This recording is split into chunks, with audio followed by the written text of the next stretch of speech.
All right, it is time for the men's senior 800-meter freestyle. That's James Misto from Bluefish in lane number 1.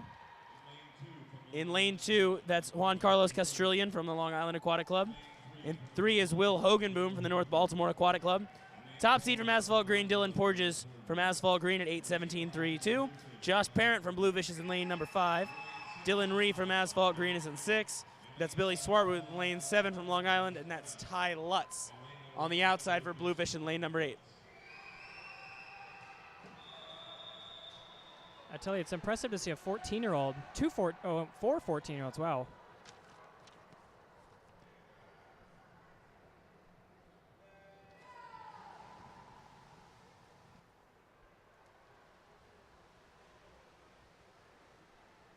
So 4 14-year-olds in the top heat, that's, I mean, pretty impressive for considering we're going up against guys, older guys here in the field. Dylan Porges, our top seed, just committed to Princeton for next year.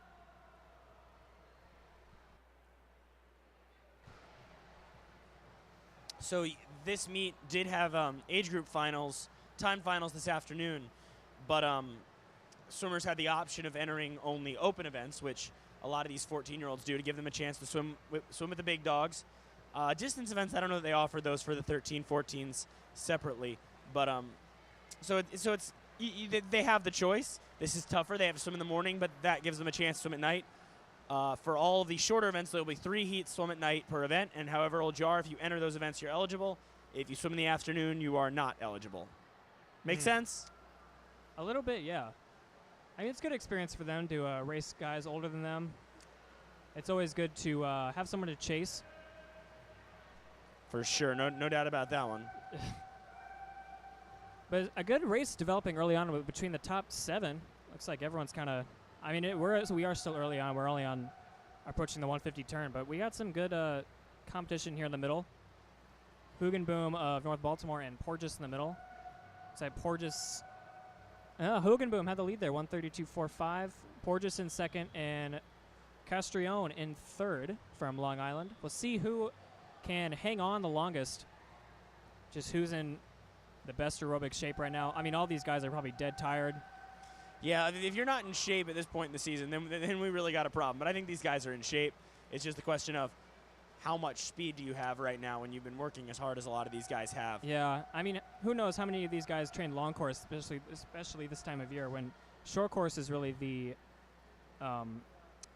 focus point right now. Yeah, and that's a good point, Andy, because if you swim long course regularly, you know, once, twice a week, versus if you don't swim long course, even once, twice a week, versus not, it makes a huge difference. If you're swimming it 3 times a week, it makes a huge difference. It really does, yeah. You feel it when you get into these races. You just feel the effects of the... This guy in lane 3 is the wrong number. He just put in the... Excuse me? This guy in lane 3 is the wrong number. He just put in the counter. He's putting in 7, but well, that's a problem. Hopefully he notices, because he just is about to change it again. So Porges starting to pull away here. 31.9 though on that 50. And like we saw in the women's race, it's a good battle again for second and third. Hugenboom and Castrillon. And we'll see if this lead pack behind him, the chase group, I don't know, that's not really a term in swimming, more of a track and field term, but we'll see if they can catch the guys in lane 2 and 3. Well, it's more of a, you hear about that in open water swimming, how there's a chase pack, right? Yeah. It's but certainly there is in this race. Not quite as long open water race. We're only going about 9 minutes here. Not quite the 2 hours. The marathons, yeah, that we see. Yeah, it doesn't sound like quite as much fun to go. Oh, good. Our lane 3 counter is back on the right number. But does he still have 9 in the pool? No, he's on 7. Oh, he got it right this time. Yeah, but lane 5's now on 9, and that's not right. Hopefully they get that straight. You wouldn't want to stop early in a race looks like this someone's long. telling him that he's not on the right one. Yeah, I remember a long time ago when I was swimming it was the 1650 at a state championship meet, and the guy next to me, his counter messed up, and he finished a 50 early, and he was all pumped about this great time he just did, and then realized that, oh wait, I have another 50 to go, so it wasn't the counter is important, and you got to keep especially the right especially number. in a short course race. Long course, it's a little easier to keep your own count. But I'm pretty sure the first time I swam the mile, my counter messed up and then fixed it halfway through the race. Having I a was counter is 13. important. It's like having a caddy in golf. You gotta be in the right system and gotta make sure that you trust the person behind your lane. And Porges, he's looking good here as we are past the halfway point now at the 450. A 31.8, so it looks like he's descending these 50s, which is good to see if you're his coach. And Castrillon solidly in second now, and it looks like Josh Parent, the 14-year-old in lane 5, has now moved into third. A 32.1 for Josh Parent, and he looks like he's got plenty of left in the tank. Castrillon a 32.8 on that 50, so we'll see if Parent can catch Castrillon. So this is the 500-meter mark, where Porges is still with a big lead at 5:15.80. Asphalt Green, one of the only teams I can think of that's actually in Manhattan. Right, yeah. I say about 45 minutes from here. With no traffic, about 45 minutes from here. With traffic, Yeah, 3 to but 4 when do you hours. ever get no traffic in New York? That's the real point. Touche. But yeah, it's a good opportunity for those Asphalt Green swimmers. You know, they don't get, I mean, none of these teams really get to race long course in January. And a short drive for them versus a flight to a Pro Sim series, you know, you just save a little bit of money. You still get to drive to wherever you're going and get some solid racing in against some pretty good teams here. Like we mentioned earlier, Long Island and Bluefish and a couple national junior team members of this meet. It's a pretty solid meet.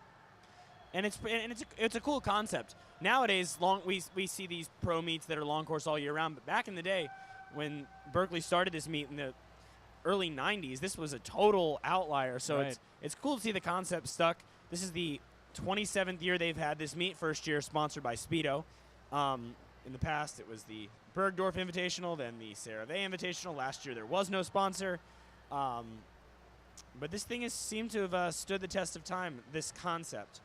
So it's pretty cool, and we enjoy being out here and bringing it to you as Porges continues to lead. And Josh Parent's now in second, the 14-year-old, a 32.2 in that 50. He's now in second, passing Castrillon. So Those 14-year-olds from Bluefish, man.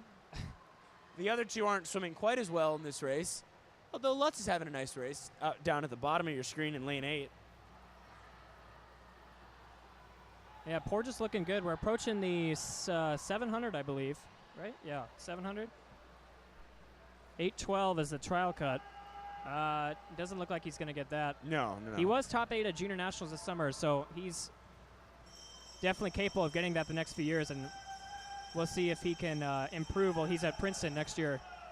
Yeah, entry time 8:17 versus the trials cut of 8:12, so we would expect that there's a good chance he'll be getting that. And a 31.7 on that 50. And Josh Parent now solidly in second, 32.1 there. Castrillon hanging on for third. Looks like Dylan Ree in lane 6. Porges' Asphalt Green teammate is in fourth. We don't know. I don't think he has enough left to catch Castrillon, but we'll see what he has left in this last 50. So 29.8 on Porges there. I don't know if that was the counter hitting the touchpad or not. That's always a risk you don't want to have in these, or a problem in these longer events when the splits kind of get a little funky. Yeah, we'll see if Not the end of the world. if his last 50 split is a little off, but he's going to tie up the win here in the 800 free. A little off his best time, but it's kind of hard to compare long course times in January, especially when you're not used to swimming that course. Agreed. So an 8:26 and a 31.7 on that 50. So he's got to be pretty satisfied with that, I would think. 8:26.25 there for Porges. It is going to be Parent coming in second at 8:35.98. And third place, that's Castrillon. Juan Carlos Castrillon at 8:38.22.